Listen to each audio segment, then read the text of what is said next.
Hello guys, how are you all. So बच्चों, आप सब लोगों ने बायो की हमारे एड्यू क्वेस्ट की मार्किंग स्कीम देखी होगी एंड उसी तरह से अब हम लोग क्या करने वाले हैं, केमिस्ट्री की भी मार्किंग स्कीम देखेंगे हमारे एड्यू क्वेस्ट की। ठीक है बच्चों, सो चलो स्टार्ट करते हैं। एंड हमारा केमिस्ट्री भी जो है वो 10 मार्क्स का आया था, राइट। सो इसमें हमारे पास सबसे पहला क्वेश्चन क्या है, हम लोगों को करना है बैलेंस्ड केमिकल इक्वेशंस। ठीक है, सो हम लोगों को इन गिवन इक्वेशंस की क्या करनी है, बैलेंस्ड फॉर्म लिखनी है।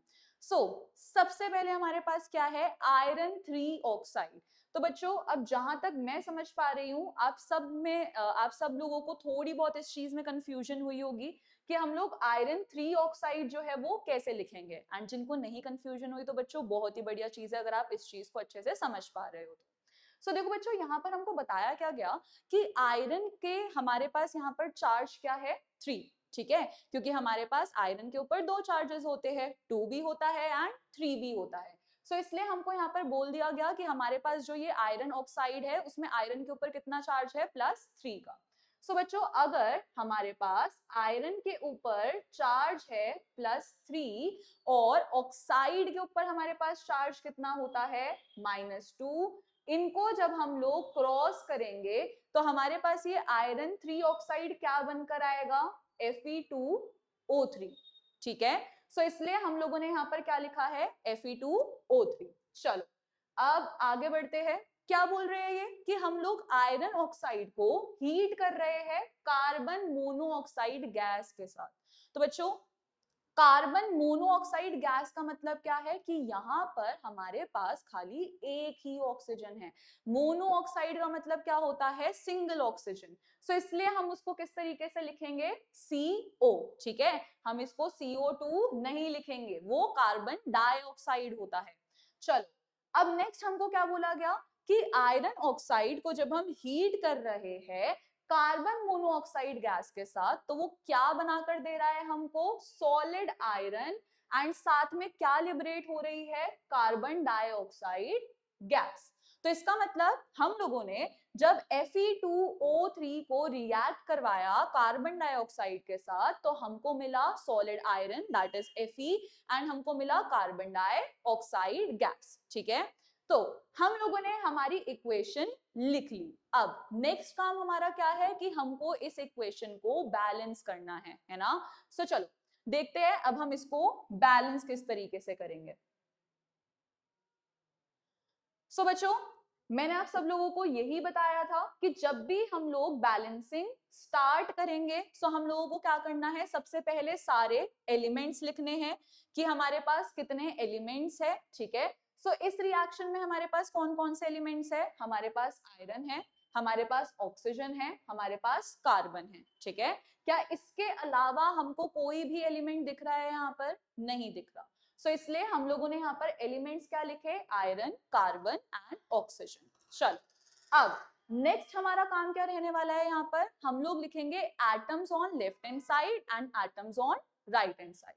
सो चलो काउंट करते हैं कि लेफ्ट हैंड साइड हमारे Fe के एटम कितने हैं। सो ये रहा हमारा Fe, कितने एटम्स है हमारे पास, 2 एटम्स। ठीक है, सो हम लोग यहाँ पर लिख देंगे 2। मैं कलर भी चेंज कर लेती हूँ सो दैट आप लोगों को डिफरेंस दिख जाए। ठीक है, सो यहाँ पर हमारे पास Fe के 2 एटम्स हैं। अब बच्चों राइट हैंड साइड पर Fe के कितने एटम्स दिख रहे हैं हमको, ओनली 1। सो इसलिए हम यहाँ पर क्या लिख देंगे, 1। ठीक है, अब नेक्स्ट मूव करते हैं, हमारे पास है कार्बन। कार्बन के हमारे पास लेफ्ट हैंड साइड पे कितने एटम्स है, ओनली 1। ठीक है, सो हम यहाँ पर लिखेंगे 1। देन कार्बन के ही राइट हैंड साइड पे कितने एटम्स है हमको, ये रहे एंड ये भी कितना है, 1। देन नेक्स्ट हम लोग मूव करते हैं ऑक्सीजन की तरफ। सो बच्चों अब आप लोग जो गलती करते हो ना, आप खाली एक ही तरफ के ऑक्सीजन देखते हो, आपको एक तरफ दिख जाएगा कि ये 3 ऑक्सीजन है, आप यहाँ पर लिख दोगे 3, बट ऑक्सीजन हमारे पास इधर भी तो है, इस कार्बन मोनोऑक्साइड में भी।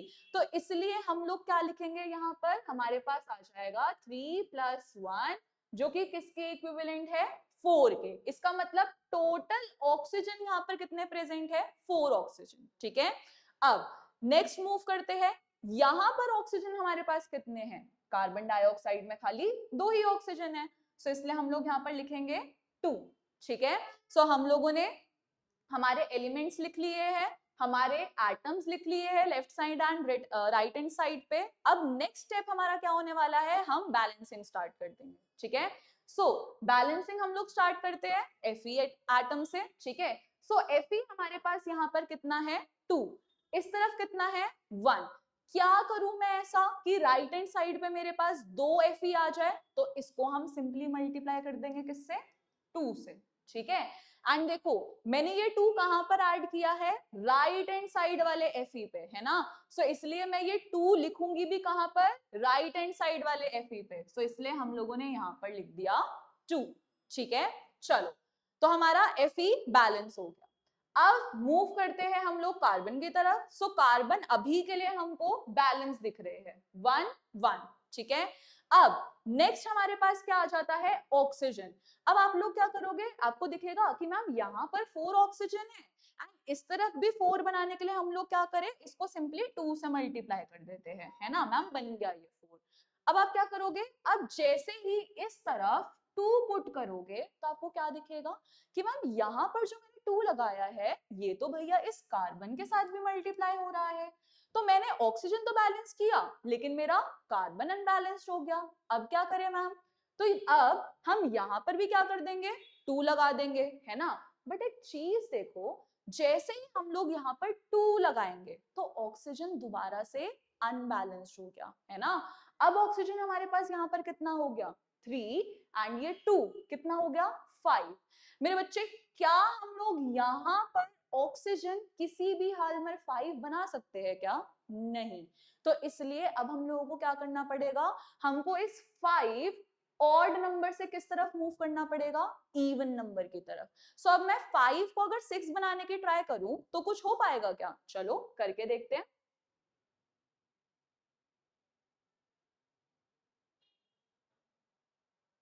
चलो सो बच्चों अब हम हमारा नेक्स्ट मोटिव क्या रखने वाले हैं कि हम लोग हमारे ऑक्सीजन को 6 बना दे दोनों तरफ, ठीक है। सो इनिशियली हमारे पास यहाँ पर 3 है प्लस 1 है एंड ये 4 है, ठीक है। यहाँ पर मेरे पास खाली 2 ही है, तो मैं इसको 3 कैसे बना सकती हूँ, हम लोग सिंपली क्या करेंगे, इसके सामने 3 लिख देंगे एंड ये क्या बन गया हमारा 6। हमको यहाँ पर कितने बनाने थे, 6 ही बनाने थे, है ना। सो यहाँ पर जैसे हमने 3 लगाया तो ये 3 6 ऑक्सीजन तो हमारा दे गया, ठीक है। बट ये 3 और किसके साथ मल्टीप्लाई हो रहा है, कार्बन के साथ। तो इसका मतलब अब मेरा कार्बन भी यहाँ पर 3 हो चुका है।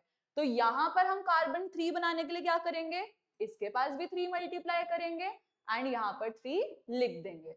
तो बच्चे अब देखो हुआ क्या, मेरा कार्बन बैलेंस हो गया एंड जरा ऑक्सीजन चेक करना, ऑक्सीजन भी बैलेंस हो गया।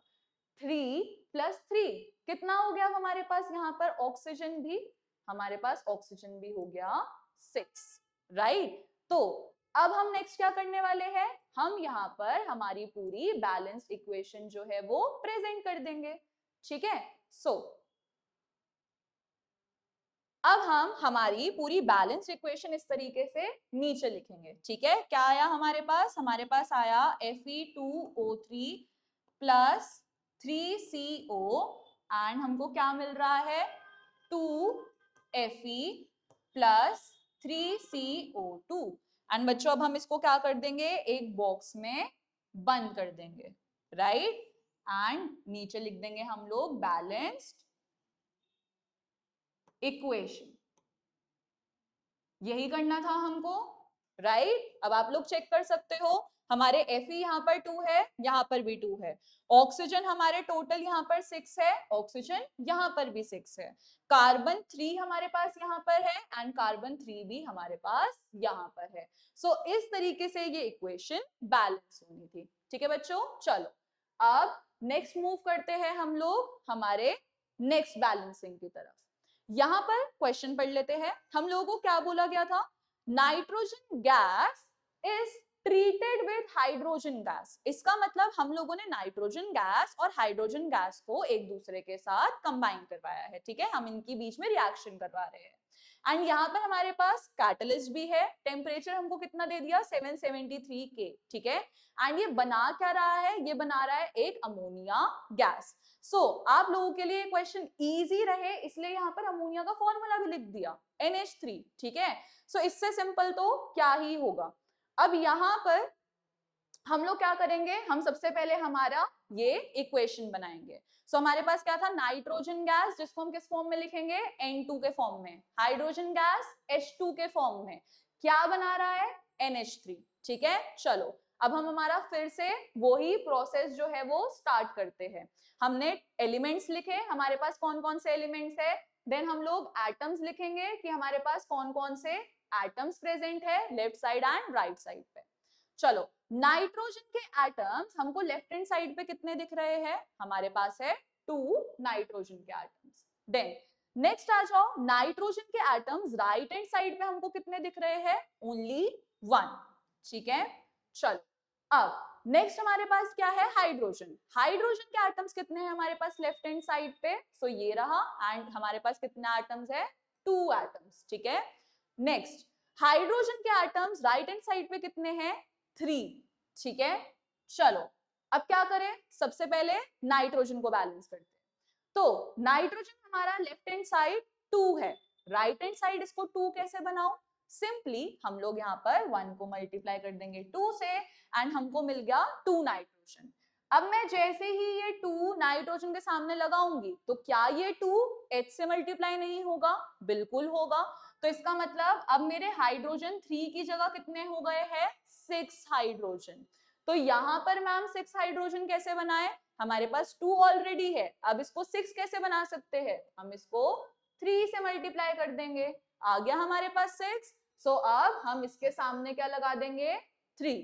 ठीक है, सो इसी तरह से अब हमारा फाइनल स्टेप क्या रहने वाला है, हम यहाँ पर हमारी पूरी बैलेंस इक्वेशन लिख देंगे, N2 plus 3H2 773K and क्या दे रहा है हमको, 2NH3। अगेन इसको बॉक्स में बंद करेंगे एंड नीचे लिखेंगे balanced equation. Right, so now बच्चों, इसी तरीके से आप लोगों को ये बैलेंसिंग के क्वेश्चंस जो है वो अटेम्प्ट करने थे। ठीक है, अब हम लोग नेक्स्ट बढ़ते हैं हमारे अगले क्वेश्चंस की तरफ। सो अब नेक्स्ट हमसे क्या पूछा जा रहा है, what happens when water is added to quicklime?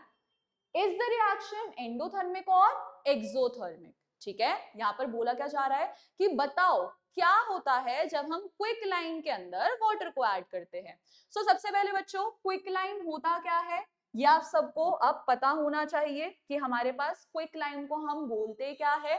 So it is calcium oxide, right. So आप लोग यहाँ पर क्या लिखोगे, quick lime is calcium oxide, that is CaO। ठीक है, सो जैसे ही हम लोगों ने पानी डाला क्विक लाइम के अंदर, क्विक लाइम अगेन हमारे पास क्या है, CaO।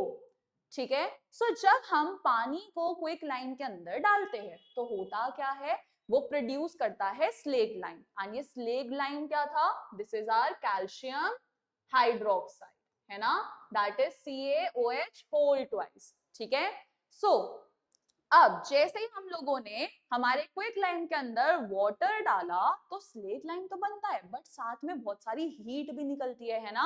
मैंने आप लोगों को बताया था कि ये रिएक्शन हाईली एक्सोथर्मिक रिएक्शन होती है ना।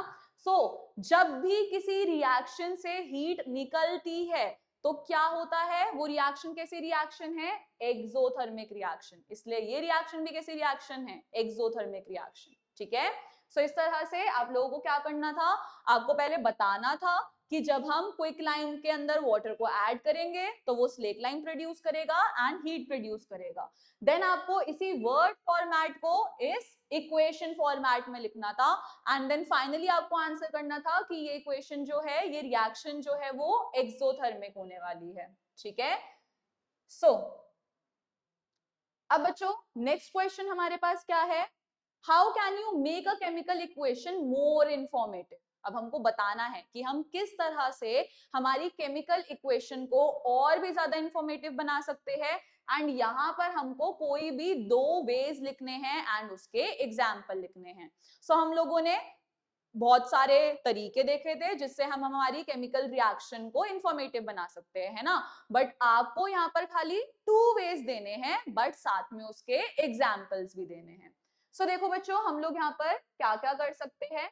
अब सबसे पहले तो हम क्या कर सकते हैं कि हम लोग फिजिकल स्टेट्स इंडिकेट कर दे हमारे रिएक्टेंट्स एंड प्रोडक्ट्स की। ठीक है, एक तरीका तो ये था कि हम लोग क्या कर सकते हैं, हम लोग हमारे रिएक्टेंट्स और प्रोडक्ट्स की जो फिजिकल स्टेट्स है उनको लिखते हैं। ठीक है, सो हमारे पास यहाँ पर ये एक रिएक्शन है। ठीक है, क्या है, हम लोग जिंक को ऐड कर रहे हैं सल्फ्यूरिक एसिड के अंदर सो दैट हमको मिल जाए zinc sulphate and hydrogen gas. अब हमको करना क्या है, हमको इनके स्टेट्स बताने हैं। सो जिंक जो है वो किस स्टेट में है, सॉलिड स्टेट में। हमारा सल्फ्यूरिक एसिड है और मैंने आप लोगों को बताया था कि ये कौन से स्टेट में होता है, एक्वस स्टेट में। ठीक है, देन हमारे पास आया जिंक सल्फेट, ये भी क्या है, एक्वस, एंड हाइड्रोजन तो गैस है, तो उसका क्या स्टेट होगा, गैस, है ना। सो आप इस तरीके से यहाँ पर ये एग्जाम्पल दे सकते थे, इसके अलावा कोई भी दूसरा एग्जाम्पल भी दे सकते थे, बट मेन चीज क्या थी कि हमको यहाँ पर हमारे फिजिकल स्टेट्स जो है वो मेंशन करने थे। ठीक है, चलो अब नेक्स्ट हम लोग क्या कर सकते थे, by indicating that by indicating heat changes taking place in the reaction। अब हम लोगों ने ये चीज भी पढ़ रखी है कि हमारी रिएक्शंस में हीट दी भी जा सकती है एंड हीट रिलीज भी होती है, तो हम लोग उनमें से ये सारी चीजें जो है वो भी मेंशन कर सकते थे, है ना। सो जैसे कि हमारे पास यहाँ पर क्या है, कार्बन प्लस ऑक्सीजन। ठीक है, सो कार्बन प्लस ऑक्सीजन क्या बना देता है, कार्बन डाइऑक्साइड गैस, बट यहाँ पर हीट भी रिलीज होती है। सो हम लोगों ने यहाँ पर ये भी बताया कि ये रिएक्शन जो है वो कैसी होएगी, एक्सोथर्मिक होएगी, क्योंकि यहाँ से हीट रिलीज हो रही है। ठीक है, सो इस तरह से आप लोग यहाँ पर ये टू वेज दे सकते थे, एंड इसके अलावा अगर हमको और भी कोई थर्ड वे देना है सो वो हम क्या दे सकते थे, हम लोगों ने देखा था कि हम ये बता सकते हैं कि हमारी रिएक्शन कौन से पर्टिकुलर कंडीशंस पे हो रही है, किस टेम्परेचर पे हो रही है, कितने प्रेशर पे हो रही है, क्या कोई कैटलिस्ट प्रेजेंट है या नहीं है। सो जब हम ये सारी चीजें भी प्रोवाइड करेंगे तो तब भी हमने हमारी रिएक्शन को और इंफॉर्मेटिव बनाया। सो जैसे कि हमारे पास यही रिएक्शन थी, नाइट्रोजन प्लस हाइड्रोजन, ये कौन से टेम्परेचर पे रिएक्ट कर रही है, 500 डिग्री सेल्सियस पे, प्रेशर 200 atm, एंड कैटलिस्ट कौन है हमारा Fe। क्या बनाया इसने, हमारा अमोनिया गैस, एंड गैस है तो इसलिए हमने सामने सिंबल लगा दिया G का। Nitrogen is also gas so G symbol, and hydrogen is also gas so इसलिए G सिंबल। सो इस तरह से आपको अपना ये क्वेश्चन जो है वो अटेम्प्ट करना था। ठीक है, मैंने जितना देखा आप लोगों ने खाली वेज लिख दिए बट एग्जाम्पल्स नहीं दे रहे थे, एंड क्लियरली हमको क्वेश्चन में बोल रखा था कि हमको एग्जाम्पल के थ्रू ही समझाना है। ठीक है, सो इस तरह से आप लोग एग्जाम्पल लेके इस क्वेश्चन को अटेम्प्ट करोगे। चलो अब बच्चों नेक्स्ट क्वेश्चन हमारे पास क्या है, distinguish between exothermic and endothermic reaction, and ये बहुत इजी क्वेश्चन था, है ना। हम लोगों को पता है एक्सोथर्मिक रिएक्शन क्या होता है, हमको खाली ये सारी चीजें यहाँ पर लिखनी थी। सो यहाँ पर हम लोग क्या पॉइंट्स लिख सकते हैं। सो बच्चों एक्सोथर्मिक रिएक्शन में होता क्या है, हमारा हीट जो है वो रिलीज होती है ना।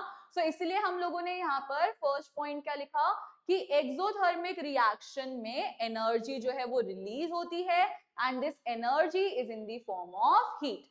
ठीक है, वेयर एज एंडोथर्मिक रिएक्शन में ये एनर्जी जो है वो एब्सॉर्ब होती है ना। सो ये हमारे पहले पॉइंट्स हो गए। अब एक बात बताओ, अगर एनर्जी, अगर हीट कहीं से रिलीज होगी, ठीक है, अगर मैं आप लोगों के रूम में आकर हीट रिलीज करवा दूं तो क्या होगा, आपके रूम का टेम्परेचर बढ़ेगा या कम हो जाएगा, ऑब्वियसली बढ़ेगा, है ना। सो इसलिए हम लोग सेकंड पॉइंट क्या लिख सकते थे कि एक्सोथर्मिक रिएक्शंस की वजह से हमारे सराउंडिंग्स जो है वो वार्मर हो जाते हैं क्योंकि हीट रिलीज हो रही है। ठीक है, Whereas एंडोथर्मिक रिएक्शन में क्या होता है कि हीट को एब्सॉर्ब किया जाता है, हमारे आसपास जो हीट है उसको एब्सॉर्ब कर लिया जाएगा। तो अगर हमारे रूम में से हीट निकल जाएगी, एब्सॉर्ब कर ली जाएगी, तो भैया हमारे सराउंडिंग्स का टेम्परेचर कैसा हो जाएगा, ठंडा हो जाएगा, है ना। सो इसलिए यहाँ पर लिखा कि हमारे एंडोथर्मिक रिएक्शंस की वजह से सराउंडिंग्स जो है वो कूलर हो जाती है, ठंडी हो जाती है। अब एक्सोथर्मिक रिएक्शंस के हम लोग आगे नेक्स्ट एग्जांपल लिख सकते थे, तो respiration is an exothermic reaction, है ना। देन हम लोगों ने अभी एक रिएक्शन देखी थी कि जिंक रिएक्ट कर रहा है सल्फ्यूरिक एसिड के साथ, क्या बना रहा है, जिंक सल्फेट, हाइड्रोजन गैस, ये भी कैसी रिएक्शन है, एक्सोथर्मिक रिएक्शन। देन आ जाते हैं एंडोथर्मिक पे, तो फोटोसिंथेसिस में हमारी लाइट एनर्जी जो है वो एब्सॉर्ब करी जाती है, इसलिए वो कैसी रिएक्शन, एंडोथर्मिक रिएक्शन। हमारी डीकॉम्पोजिशन रिएक्शंस कैसी हो जाएगी, अगेन वो भी एंडोथर्मिक रिएक्शन हो जाएगी, क्योंकि उसमें भी हम लोग हीट, लाइट, इलेक्ट्रिसिटी, ये सारी चीजें प्रोवाइड करते हैं ना। बट एक एक्सेप्शन था हमारे पास, ऐसी कौन सी डीकॉम्पोजिशन रिएक्शन थी जो कि एंडोथर्मिक नहीं थी, वो क्या थी हमारी, वेजिटेबल मैटर जो है जब वो कॉम्पोस्ट में बदलता है तो वो एंडोथर्मिक नहीं होता, ठीक है। सो ये पॉइंट्स आप लोग यहाँ पर लिख सकते थे। चलो अब मूव करते हैं नेक्स्ट क्वेश्चन की तरफ। सो नेक्स्ट क्वेश्चन अब हमारे पास क्या है, टिक द करेक्ट ऑप्शन, ठीक है। एंड आप लोगों को थोड़ी सी कंफ्यूजन हुई इस क्वेश्चन को समझने में कि एक्चुअल में यहाँ पर हुआ क्या। चलो अब हम लोग यहाँ पर देखते हैं कि कैसे हम इसको सॉल्व करेंगे। तो बच्चों सिंपली हमको बोला गया कि हमारे पास 3 बीकर्स है, ठीक है। सो बना लेते हैं हम लोग 3 बीकर्स। हमारे पास 3 बीकर्स है, ए बी सी, ठीक है। एंड हर बीकर में हमारे पास क्या है, 25 ml वाटर। सो हम यहाँ पर मार्क भी कर लेते हैं कि ये 25 ml क्या है, H2O हमारा वाटर, ठीक है।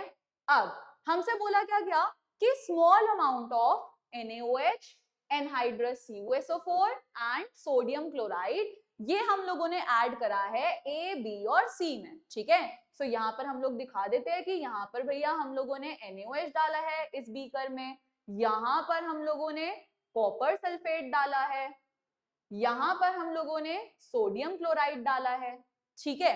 अब जब हम लोगों ने सारी चीजें डाल दी इन बीकर्स के अंदर, तो तब नेक्स्ट हमको क्या ऑब्जर्व करने को मिला, it was observed that there was increase in the temperature of solutions contained in beaker A and B। बच्चों इस लाइन को ध्यान से पढ़ना, इन्होंने बोला कि हम लोगों को ये ऑब्जर्व हुआ कि A और B बीकर के अंदर टेम्परेचर इंक्रीज हुआ है, ठीक है। और अगर टेम्परेचर इंक्रीज हुआ है तो वो किसकी वजह से इंक्रीज हुआ होगा, क्योंकि हीट वहां पर निकली होगी, एंड हीट जहां पर निकलती है वो कौन सी रिएक्शन होती है, वो एक्सोथर्मिक रिएक्शन होती है।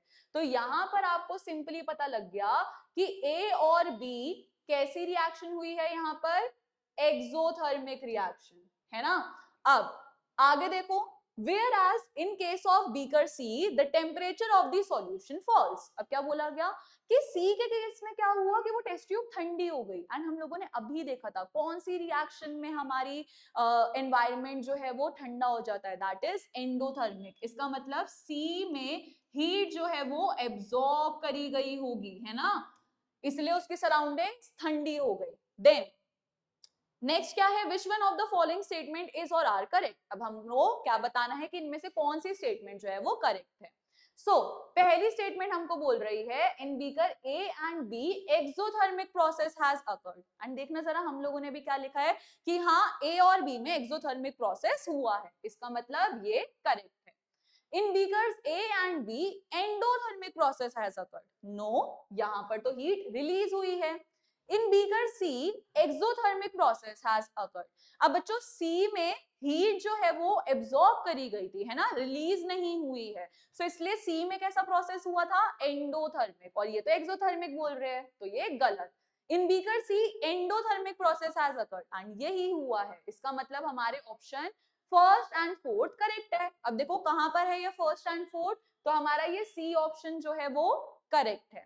सो इस तरह से बच्चों अगर आप लोग काम होकर एकदम जो जो चीजें दे रखी है उसको एक बार ड्रॉ कर कर देखोगे, अपने हिंट्स जो है वो लाइन अप करोगे, सो इस तरीके से आपका क्वेश्चन जो है वो बहुत इजी बन जाएगा, ठीक है। अब आप लोग डर जाते हो कि मैम इतना बड़ा क्वेश्चन दे दिया, इसको कैसे सॉल्व करें, कुछ नहीं, हमको हमारे कॉन्सेप्ट से तो लगाने हैं बस, ठीक है। अब लास्ट एमसीक्यू हमारे पास क्या है, which one of the following processes involve chemical reaction. अब हमको नीचे यहाँ पर कुछ प्रोसेसेस दे रखे हैं, हमको बताना है कि इनमें से किस में क्या हुआ है, केमिकल रिएक्शन हुई है, ठीक है। सो अब याद करो केमिकल रिएक्शन कहां पर होती है, जहां पर भी केमिकल चेंज होता है ना। सो हमारे को बोला गया storing of oxygen gas under pressure in a gas cylinder. तो क्या जब मैं गैस को स्टोर करूंगी तो वहां पर कोई भी केमिकल रिएक्शन होगी क्या? नहीं, तो ये तो नहीं होगा। लिक्विफिकेशन ऑफ एयर, तो क्या ये हमारा कोई केमिकल रिएक्शन है? नहीं। Keeping petrol in a china dish in the open, no, ये भी हमारा नहीं है केमिकल रिएक्शन। तो फिर क्या आया? Heating copper wire in presence of air at high temperature. तो बच्चों हमको यहाँ पर बोल दिया गया कि हम लोग क्या कर रहे हैं, हमारी कॉपर वायर को हीट कर रहे हैं, ठीक है। हमने हमारी कॉपर वायर को हीट किया है एयर की प्रेजेंस में एंड बहुत हाई टेम्परेचर पे। तो ऑब्वियसली हमने किसी चीज को हीट किया है तो यहाँ पर केमिकल रिएक्शन हुई होगी and this is your correct option, that is heating copper wire in presence of air at high temperature. ठीक है बच्चों, सो इस तरह से आप लोगों को अपने इन क्वेश्चंस को अटेम्प्ट करना था। आप लोगों ने देख लिया होगा कि आपने कहां कहां पर मिस्टेक करी है एंड अब आप वो सारी चीजों को रिपीट नहीं करोगे। हम लोग किस तरीके से बैलेंसिंग करेंगे, हमको किस तरीके से हमारे आंसर्स को प्रेजेंट करना है, वो सारी चीजें आपको इसी तरीके से चलानी है, ठीक है। क्वेश्चन पढ़ के एकदम पैनिक नहीं करना है, क्वेश्चन को अच्छे से एनालाइज करना है, देन अपने कॉन्सेप्ट्स जो है उस पर लगाने हैं, ठीक है बच्चों। चलो अब हमारे आज के सेशन में बस इतना ही था, ठीक है। अब हम आपसे मिलेंगे हमारे नेक्स्ट एडुक्विज टेस्ट सीरीज में, ठीक है। सो उसके लिए अब आप लोग अच्छे से प्रिपेयर करोगे एंड ये सारी गलतियां रिपीट नहीं करोगे जो कि आपने इस टेस्ट सीरीज में करी है, ठीक है बच्चों। चलो बाय बाय, टेक केयर।